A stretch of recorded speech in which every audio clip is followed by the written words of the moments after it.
ఏపీలో పేదల జీవితాలు బాగుపడాలంటే మరోసారి జగన్ను ముఖ్యమంత్రిని చేయాలని పిలిపించారు జస్టిస్ ఈశ్వరయ్య.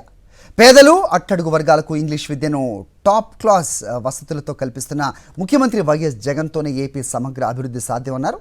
ఎన్నికలు గెలిచేందుకు చంద్రబాబు అండ్ కో ఇస్తున్న అబద్ధపు హామీలను నమ్మవద్దని జస్టిస్ ఈశ్వరయ్య ప్రజల్ని కోరారు.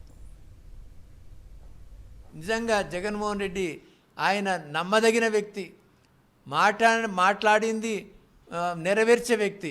కాబట్టి మన బతుకులు బాగుపడాలంటే, మళ్ళా ఈ విద్యా విధానం కొనసాగాలంటే, మన పిల్లలు 10 చదువులు చదివి ప్రపంచ దేశాలలో మన్నన పొందాలంటే మనము అదృష్టాన్ని కాల రాసుకోకూడదు. మాదిగ మిత్రులకు, ఆంధ్రప్రదేశ్లో ఉన్న వాళ్ళకు కూడా మీరు దయచేసి జగన్మోహన్ రెడ్డికే ఓటు వేయాలా, కానీ మందకృష్ణ మాదిగ చెప్పినట్లు మీరు వినకూడదు.